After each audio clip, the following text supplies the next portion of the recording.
அனைவருக்கும் வணக்கம். துலாம் ராசிக்காரர்களுக்கு கிரகணத்தின் போது சூரியன் வலுவிழக்கும் தருணமாக பார்க்கப்படுகிறது. எனவே துலாம் ராசிக்காரர்கள் சூரிய கிரகணத்தின் போது சூரியன் வலுவிழப்பதால் அவரிடமிருந்து கிடைக்க வேண்டிய ஆற்றல் கிடைக்காமல் போகக்கூடிய இந்த வேளையில் சில எளிய பரிகாரங்களை மேற்கொண்டால் வளமான வாழ்க்கையாக மாற்றிக்கொள்ளக்கூடிய வகையில் சில சந்தர்ப்பங்கள் உங்களை தேடி வரும். அதற்கு வீட்டில் உள்ள இந்த 4 பொருட்களே போதும் நிறைந்த நன்மையையும் முன்னேற்றத்தையும் அள்ளி கொடுக்கும். என்னென்ன பொருட்கள் தேவை, இதை எப்படி செய்ய வேண்டும், என்ன செய்யக்கூடாது என்பதை விரிவாக பார்க்கலாம். பொதுவாக சூரிய கிரகணம் சந்திர கிரகணம் என்பது நிச்சயமாக ராகு கேதுவின் பழிவாங்கல் நிகழ்வாக பார்க்கப்படுவதோடு மட்டுமல்லாது கிரகணத்தின் போது கிரகநிலைகளும் வலுவிழக்கும் தருணமாக அமைந்திருக்கிறது. இந்த வேலை என்பது கிரகநிலைகள் மட்டுமல்ல, இறைவனின் ஆற்றலும் வலுவிழக்கும் தருணமாக பார்க்கப்படுகிறது. எனவேதான் கிரகணம் எப்போது வந்தாலும் ஆலயங்கள் பூட்டப்பட்டிருக்கும். இறைவன் விளக்கக்கூடிய நேரத்தில் கிரகணங்கள் சில எதிர்மறையான வாய்ப்புகளை உருவாக்கிவிடலாம். எனவேதான் சற்று கவனத்துடன் இருக்க வேண்டும் கிரகணம் நடைபெறக்கூடிய நேரங்களில். அது மட்டுமல்லாது இந்த வருடம் 21ஆம் தேதி இரவு 11 மணிக்கு துவங்கக்கூடிய கிரகணம் நள்ளிரவு 3:30 மணி வரை நீடிக்கிறது. இந்த கிரகணம் சூரிய கிரகணம் நடைபெறக்கூடிய வேளையில் கவனத்துடன் இருங்க.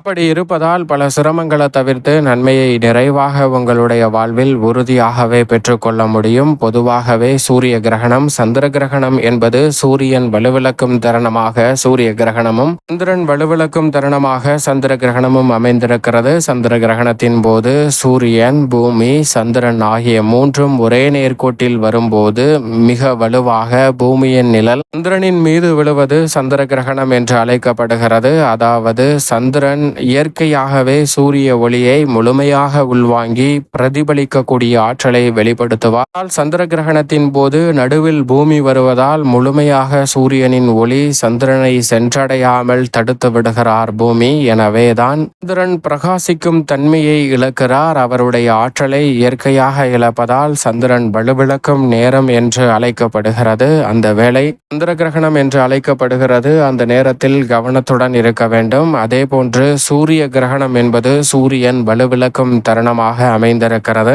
ஏனென்றால் சூரிய கிரகணத்தின் போது சூரியன், சந்திரன், பூமி ஆகிய மூன்றும் ஒரே நேர்கோட்டில் வரும் கூடிய வேளையில் மிகவும் வலுவாக சூரியனினுடைய ஒளி நேரடியாக பூமியை வந்து அடையாமல் நடுவில் சந்திரன் வந்து தகர்த்து விடுகிறார். அப்படி தடுப்பதோடு மட்டுமல்லாது சந்திரனின் நிழல் பூமியின் மீது விழுகிறது. இதுதான் சூரிய கிரகணம் என்று அழைக்கப்படுகிறது. இங்கு உண்மையில் பார்க்க போனோம் என்றால் நாம் வசிக்கக்கூடிய பூமிக்கு சந்திரனின் இடைப்பட்ட அமைப்பு சூரிய ஒளியை முழுமையாக வருவதை தடுத்து விடுகிறது. எனவேதான் சூரியன் வலுவிழக்கும் தருணமாக பார்க்கப்படுகிறது. உண்மையில் சூரியன் வலுவிழக்கிறாரா என்றால் நிச்சயமாக இல்லை. நாம் வசிக்கக்கூடிய பூமியில் சூரியனினுடைய ஆற்றல் கிடைக்க இயலாத ஒரு அமைப்பு தான் சூரியன் வலுவிழக்கும் தருணமாக பார்க்கப்படுகிறது. இப்படி சூரிய கிரகணம் மற்றும் சந்திர கிரகணம் என்று சொல்லக்கூடிய இரு நிகழ்வுகளின் அமைப்பும் இருக்க, இந்த சூரிய கிரகணம் நடைபெறும் போது கிரக நிலைகளின் அமைப்பு எப்படி இருக்கிறது என்பதை பார்க்கும் போது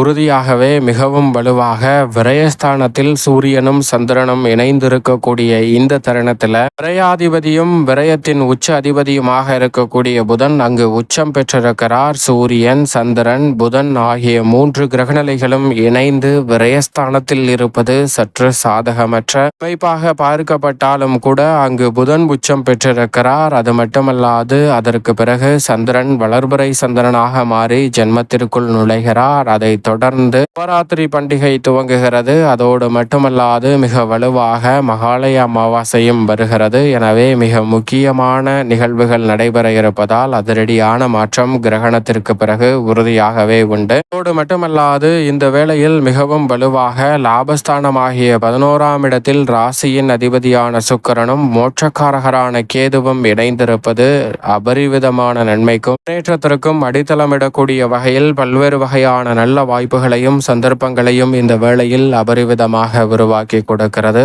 மிக வலுவாக பூர்வ புண்ணிய ஸ்தானம் என்று சொல்லக்கூடிய 5 கொண்டிருக்கிறாருங்க ராகு. எனவே எதிர்பார்ப்பதை காட்டிலும் அதிரடியான மாற்றம் உங்களை தேடி வருகிறது. யோகஸ்தானமாகிய 6இல் சனி வக்ரகதியில் இருக்கிறார். 9ஆம் இடமான பாக்கியஸ்தானத்தில் குரு வலம் வருகிறார். 9இல் குரு என்றாலே பட்ச நன்மையும் வளர்ச்சியும் நிறைவாக கிடைக்கும். அந்த வகையில் பார்க்கும் போது நீங்கள் எதிர்பார்ப்பதை காட்டிலும் அபரிவிதமான வாய்ப்புகள் உண்டு. மங்களகாரகன் என்று சொல்லக்கூடிய செவ்வாய் ஜென்மத்தில் வலம் வருகிறார். இப்படி மிகவும் வலுவாக அபரிவிதமான நன்மையும் முன்னேற்ற வாய்ப்புகளும் இந்த வேளையில் கிரகநிலைகளின் அமைப்பால் உறுதியாகவே துலாம் ராசிக்காரர்களாகிய உங்களை தேடி வருகிறது. இந்த வேளையில் பொதுவாக என்ன செய்ய வேண்டும் என்று பார்க்கும்போது உறுதியாகவே கிரகணம் நடைபெறக்கூடிய வேளையில் ஆலயங்கள் மூடப்பட்டிருக்கும். எனவே வீட்டில் இருப்பதுதான் மிகவும் சால சிறந்த ஒரு அமைப்பாக இருக்கப்படுகிறது. வெளியில் சுற்றாமல் பாதுகாப்பான இடத்தில் இருப்பது சிறந்த பலனை பெற்றுக் கொடுக்கும். அதோடு மட்டுமல்லாது உங்களுடைய இஷ்ட தெய்வத்தை நோக்கி வழிபாடு மேற்கொள்ளலாம். வெளியில் அலையாமல் இஷ்ட தெய்வத்தை நோக்கி